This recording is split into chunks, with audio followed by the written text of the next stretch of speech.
The Nigerian government's conflict with rebel group Boko Haram continues with no apparent end in sight. The killing of a Nigerian army officer prompted a military operation in Borno State that, according to residents, resulted in over 200 civilian deaths, although these figures are disputed. All of this occurring at a time when President Goodluck Jonathan is considering amnesty for Boko Haram, an organization that has no respect for Western-style democracy. This week, Africa Today is asking whether this offer is a cynical gesture with an eye on the 2015 elections, or could amnesty be the way forward? The Nigerian government appears to be stepping up efforts to end the threat posed by Boko Haram. Led by Abubakar Sheku, the group has been blamed for scores of bombings and shootings that have rocked some of the country's poorest areas in the north of Nigeria. Reports say over 1,500 people have been killed since 2009. President Goodluck Jonathan has now set up a committee to consider granting amnesty to Boko Haram, whom he previously described as ghosts with unknown demands. This week, Africa Today asks if this radical new proposal is just a desperate political manoeuvre, or could it be the only road to peace?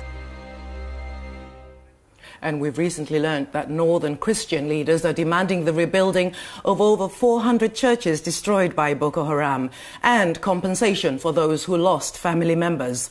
So it's hard to imagine how bridges will be built between Boko Haram and the Nigerian government when the organization says it has done nothing that warrants an amnesty. But it's clear that bridges have to be built, because Nigeria's nightmare continues to escalate.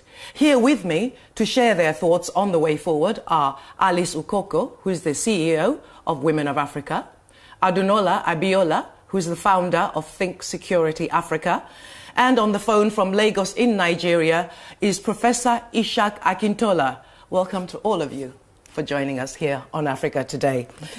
If I could start with you, Alice Ukoko, founder Women of Africa. What are your thoughts as a Nigerian as you hear these headlines and these daily reports of deaths and disputes about numbers of people killed? What do you think? I believe very much, rightly or wrongly, that Nigeria has expired. It has expired because we have not had for many, many years a government that actually deal with issues. We know that in 2008, the problem of Boko Haram started way back then when they suspected that there was something wrong. Rather than address the problem, this was in fact the time of Yaradua. What happened was that they just went in, brought the security people in, and began to shoot people down. They killed people walking on trenches, and they enjoyed it. The security forces actually enjoyed it. When they finished, they now went and picked up the women, the wives of the people they have killed. They burned people down, and they intimidated their wives and their families. This was how it started. Okay. The government did not do anything then. They thought if you kill them all, then the problem will go away. But obviously they couldn't kill them all. And when Alice has already talked about, Adunola, the killing of a particular Boko Haram leader in 2009, which many commentators are suggesting is the time when the violence escalated completely out of control. Yeah. I mean, as you see the government's response, and Goodluck Jonathan not so long ago saying Boko Haram are just a bunch of ghosts, what are your thoughts on your government's handling of this issue? The handling has been, first of all, it's been too heavily militarized. That's the first major problem, because one of the reasons why the government are having so much difficulty trying to contain the crisis is they're not getting the support of the population in those areas affected. The JTF has been accused, rightly so, of being extremely heavy-handed and alienating the population of that region of Nigeria. That's the Joint Task Force. Yes, the Joint Task Force. Yes. Joint Task Force, which comprises of military, police and other elements. They have been accused of being extremely heavy-handed, and that has alienated ordinary Nigerians and has made it even more difficult for the government to get the information necessary to at least try to arrest the problem and contain it.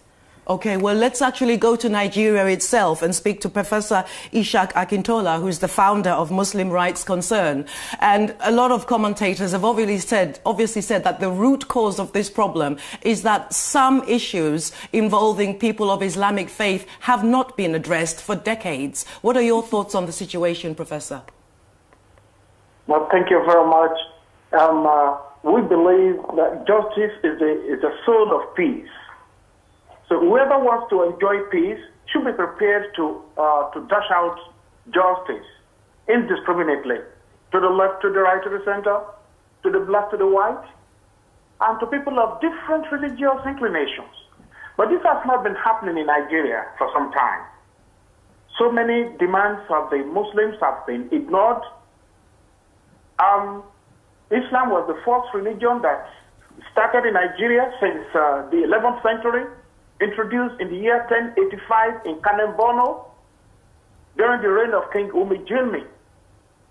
And when the British colonial masters came in the 18th century, 18th, 19th centuries, they concentrated on one aspect, only on their culture, imposing their culture on the people of Nigeria, and of course seeking to completely eliminate the vestiges of Islam, the cultures of Islam.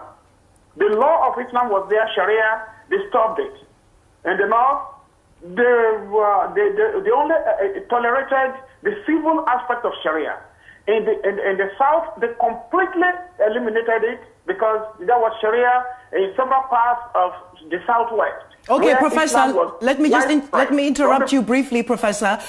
We get the point that it's a strong legacy of colonialism, but Nigeria has had alleged independence for over 5 decades. What have the successive governments done to actually add to the problem? That's what a lot of people are trying to understand nowadays. What are Nigerians doing to solve the problem? That's a good question, Fuller. That's a good question.